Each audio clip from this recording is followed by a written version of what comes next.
Today on Admirals All Access, the Admirals' fifth-year center and alternate captain.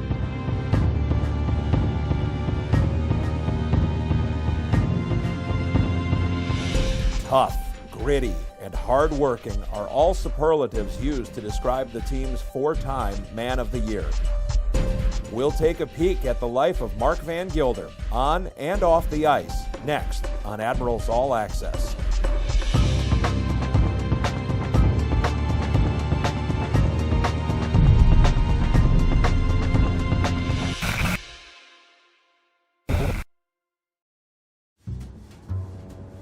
Wednesday morning in Milwaukee. It's the beginning of another practice day for the Admirals and Mark Van Gilder, who's on the final leg of his morning commute down I-43.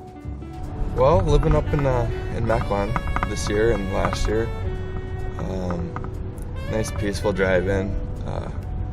So lucky we didn't get another snowstorm last night. With snow, sometimes it takes about an hour. That's not so peaceful, but today we got good weather, nice day. Take 25 minutes just to zip down to the Bradley Center. So, and today just happens to be one of those days where kind of everything just happened at once, which is great. We got a children's hospital visit that we do each year. We have a dinner to cook for a family that we'll get to later. And Ash Wednesday, so hoping to get to a mass after practice today. So pretty jammed packed day, but it'll be fun.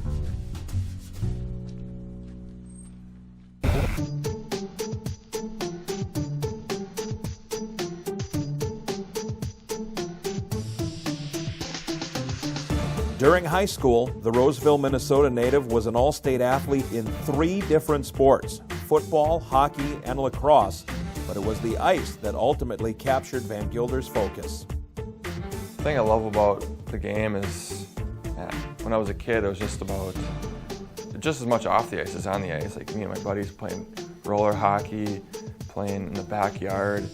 It's such a great game, skill game and a physical game, an emotional game that it's got just a little bit of everything. So it's a game that I just fell in love with when I was a kid and I can't seem to get enough of. After high school and a junior stint with the Tri-City Storm, Van Gilder attended Notre Dame, where he became part of a long line of Domers to also play here in Milwaukee. It's kind of funny because I feel like my career has been just one miracle after another, just because I'm going to Tri-City. I had no idea where Kearney, Nebraska was, and I just kind of showed up and just kind of battled for a couple of years there. Didn't have a scholarship till the end of my second year, and just Notre Dame just kind of happened so fast. Ended up going to Notre Dame, undrafted, and we kind of turned things around there. We had a great run my senior year, and then end up just not knowing where I was going, show up in Milwaukee for training camp. This has just worked out so great, this organization, and I just feel like I fit here, and it's been great. It's been kind of a crazy run. I was laughing about this. I signed a 2-year deal, and I was like, oh my gosh, 2 years. That's crazy. This is the longest I've ever known. My 6 years of pro, I've had 1-year deals every year. So after every season, it's like, oh man, what am I going to do next year? So kind of nice that I ended up here with this organization. It's just fit really well. It's 8:20, and players begin preparing their minds and bodies for practice. Pretty spoiled. Nordby, our strength coach, gets bananas, bagels, all this good stuff for us. So get a little bit extra before practice if you want. So a lot of guys do. So a little extra, it's pretty convenient. So. As some last-minute fueling takes place, all eyes are on the TV screen in front of the dressing room. Trade deadline today, so a lot of guys are a little twitchy today. Just wondering if they're going to be moved. You never know. Last year we had Michael Latta actually traded for Phil Forsberg. They were both in the ERAT deal, so Latz was just sitting there watching TV and saw it on the bottom line, so he was a little surprised. So it's just one of those things, part of the job. By 9 o'clock, the entire team is assembled for a meeting as head coach Dean Evison breaks down drills for the practice ahead. After the meeting, Van Gilder decides to squeeze in the morning workout, required maintenance for the pounding his body takes day in and day out. Norby's always got something for us just to keep us, maintaining some strength. Some guys do it before practice, some guys after. Sometimes it's a good warm-up. Sometimes guys are just too tired and lazy to do it in the morning, so they just wait till after when you're already warmed up. So pretty busy today afterwards, so just gonna get it done before. By 9:50, the players are geared up and ready for the trek to the team's practice facility. At the beginning of the year, there's always a mad scramble to get the best carpool. Budish decided one day he would just offer to drive us every day because we have a pass to get into the Kern Center. So now he's been driving ever since, and he's actually in Cincinnati right now, but we still drive his vehicle. So thanks, Boots. The Admirals are minutes away from their practice at the Kern Center.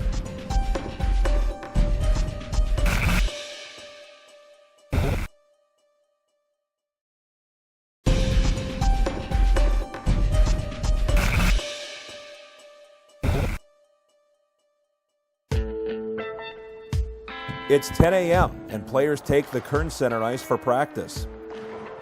We were working on a couple things. One thing was just moving the puck up ice really quick, trying to catch teams, maybe in a bad line change or off guard, just like re-attacking as quick as possible. So that was one thing we do, and I think we've been doing a pretty good job of that. We've been scoring more goals lately. So I think getting the puck from our D to our forwards real quick is something that's led to a lot of success for us recently. So we were working on that. We were working on another thing. We were working on stick on puck, just kind of getting those turnovers so we don't spend so much time in our own end. Getting just a stick on the puck, so redirect passes, shots, just so we can get out of our end and spend more time in the offensive zone. The team begins executing Coach Evason's drills, where there's no shortage of excitement. Angling drills, we had guys kind of taking bad angles, and it was a little dangerous, but it got the point across. He was zipping down the side, and I thought, I got time. I can just kind of take my time getting over there in an angle, and then I realized in the last second, oh boy, he's kind of moving. So tried to get the stick in and out real fast, and ended up, my arm got hooked around his head and hauled him down, and got him pretty good. I was kind of concerned for a second, but he got up smiling. Just that big grin with hardly any teeth looking back at me, so things were all right. I tried to go for the quick in and out poke. It didn't work. You got snow all over my stick. Guys will toe pick and lose an edge and fall down, and so we were doing like a quick, one of those transition drills back in 2-on-0 for a shot, and just kind of blew an edge and ended up right in front of the net as a point shot was coming in. So thankfully Joe saw me there and didn't just rip one at my head. But after something like that, when you're skating by yourself and fall down, got to give the skate a quick check, and hopefully there's a big gash on the edge of the skate so you have something to blame it on. But unfortunately, the edge was fine, so it was just my horrible skating ability. Thanks, Joe. I thought I was gonna die. Coach says we're gonna have a little fun at the end of practice, and usually what that means is we line up on the boards and we just skate back and forth. That's usually what he calls fun. But we actually it was actually an actual fun game this time, where we had the offensive zone split down the middle, and we had net on either side and 3-on-2 on each side, and multiple pucks going. So at first it was just 2 pucks, and then turned into 3 pucks, and then 4 pucks, and 5 pucks. And I don't think our goaltenders were too happy. There was slap shots whistling past their ears for about 10 minutes there, and it was a lot of fun for the players, but I don't think the goalies enjoyed it too much. Yeah, that's it. I thought we scored 4 goals. He said 2-1 afterwards. I was like, what? I thought Meek got it before. Yeah. Sis had one. It was good. Good practice. A lot of skating at the beginning, up and down, and fun game at the end. So a little competition. And the goalies, I don't think enjoyed it too much. We had 3 pucks, 4 pucks, 5 pucks going on at once, so shots from every direction. So once the goalies just left the net in protest, the game was over. Back at the dressing room, the players begin winding down, but the competition never stops. Easily the best part of practice days is getting back to the rink and playing ping pong. we have a great time doing it. We got some good players, and I think it's more fun. Guys that aren't playing just chirping the guys that are playing, getting on their case. So we have a lot of fun playing ping pong. Guys are finishing up their workout. So after practice, and the music is going, so after practice is usually pretty fun. Oh, I won 11-8 at ping pong against Tellerbeck. That was my first game in 2 months. Tellerbeck play pretty much every day at ping pong, and I still beat him. He's a good player, but I'm just better than him at ping pong. Where are you ranked on the team? Second right now, behind you, obviously. Really? Yeah. Okay. So Bex is what? 5, 6? 5'6", I think. 6, 7, maybe 7. For Van Gilder and the other players, team duty continues off the ice immediately following practice.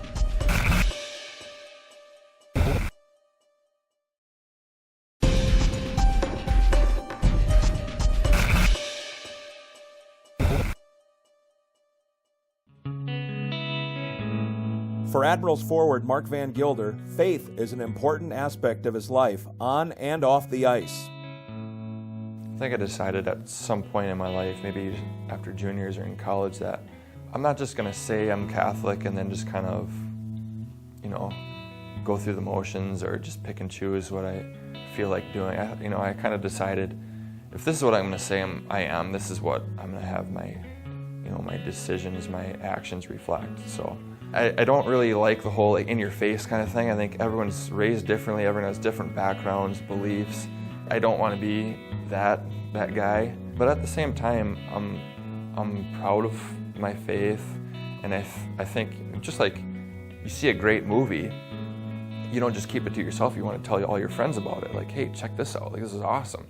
I'm not afraid of sharing it, and I think it's important that kids in the area, I've been going to some Catholic schools. I think it's important for them to hear, it's all right to live this way. You don't have to be ashamed of it. You don't have to be afraid of it. And I think it's important coming from someone that's maybe not their teacher or their parents. The great thing I learned is, especially being a Catholic, there's nothing more attractive, there's nothing more appealing than living a true Catholic life. And you don't need to say a word. You just do what you do, make good decisions, and people will see that. People will respect it. One guy who I was actually roommates with on the road, he actually asked me to bring him to confession he wanted to go confession. I don't know what he did, but that was pretty cool. I was pretty happy about that. He felt comfortable asking me. Do I have an awesome house? I have a house. I bought a house in Minnesota last year. It's average. 1, 2, 3. Admirals! It's noon, and Catholics all across Milwaukee and the world are celebrating Ash Wednesday. That was nice. It was a nice afternoon mass. It was nice that we were able to get to that, and it was great going with a couple teammates too. After Mass, it's a short drive down Wisconsin Avenue to the Children's Hospital campus for the team's annual visit. Probably everyone's favorite event, favorite thing we do, probably by far. I kind of wish we could get out there more. I know those kids are dealing with a lot and they're sick, so we probably just can't show up every day. We love doing it, and it's so much fun. Like there's kids that are dealing with it. We had a kid with Crohn's disease, a kid who just had heart surgery, a little girl just had heart surgery, had a tube put in the morning, and she's smiling, she's laughing, she's having a great time. They're coloring with us. We're so spoiled, and we have such a great life. We're so blessed with the ability to play this great game, to get paid for it, which is ridiculous. And then sometimes you can take it for granted. And when you go do stuff like that, see kids that are struggling every day with their health and not sure if they're going to be able to play sports ever, or even go to school, that really gets to you. I think we learn a lot from those kids, and I think they have a good time too. All right. This is Braden. Hey, buddy, how you doing? Good. Oh, yeah. Whoa, give me some of that love.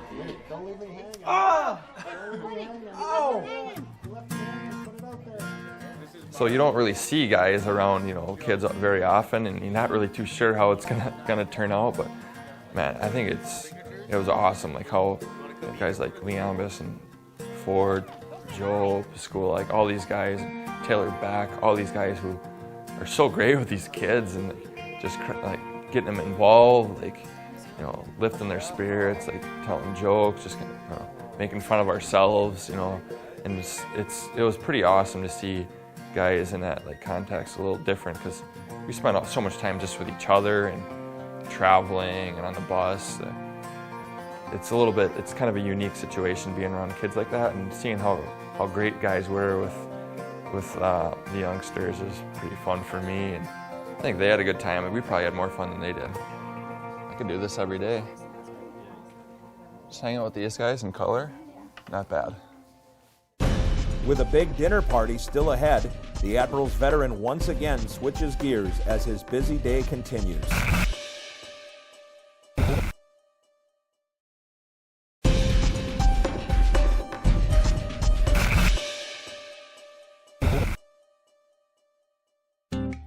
Each year, the Admirals team up with Prevent Blindness of Wisconsin and host a charity fundraising event. One of the items auctioned off is a dinner expertly planned and prepared by the Admirals' Mark Van Gilder.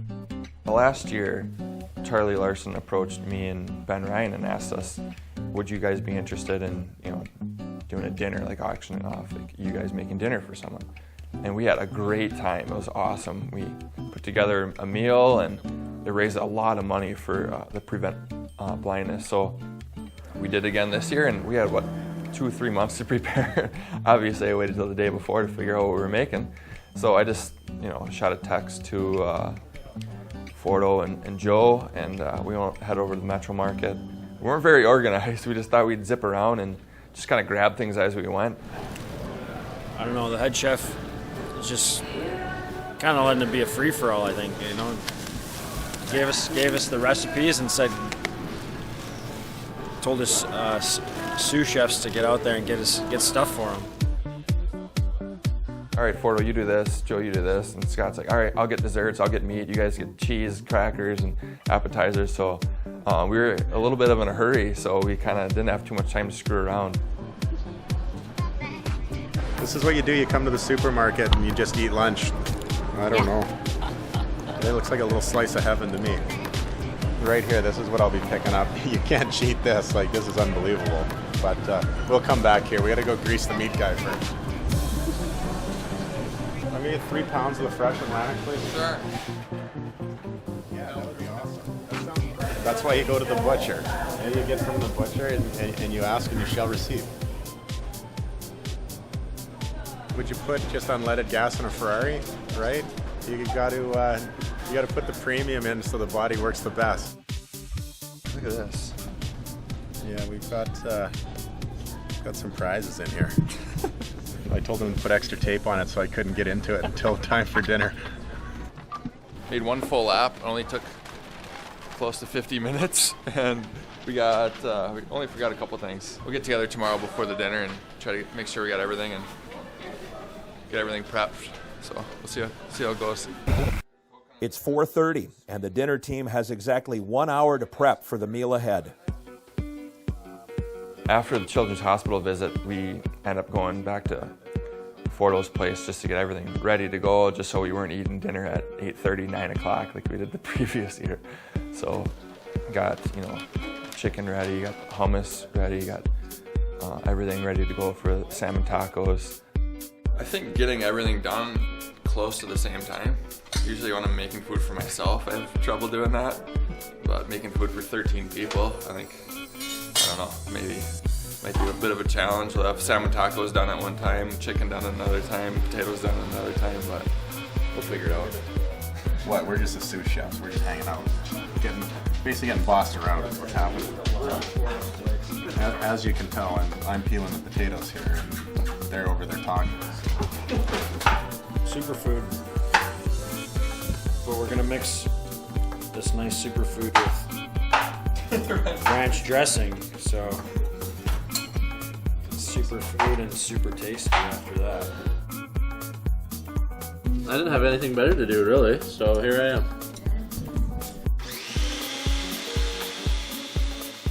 Creamy, ranchy goodness right here.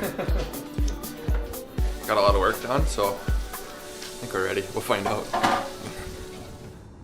By 5:30, the boys are on the road, heading north to Mequon for the big night.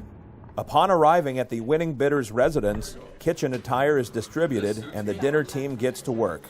Is it egg with milk too, or just straight eggs? We had Liambus again this year. Him and Sissons were on coconut crusted chicken. We're gonna have one with eggs, one's got flour, and one's gonna have coconut, shredded coconut, and gonna eventually piece it together one by one. It's tasty. Joe was helping out with appetizers. He made the salmon rub that we had on there. He made the dip that we had with avocados and ranch dressing. Salmon rub for Mark Van Gilder salmon tacos right here. And really, I just had Fordo just for social reasons, you know, show up, grab a drink, and entertain everyone, like, you know. But he did that, and he did a lot more. He was kind of doing everything. Look, the guys are ripping on me like I don't do anything, right? What did I tell you earlier?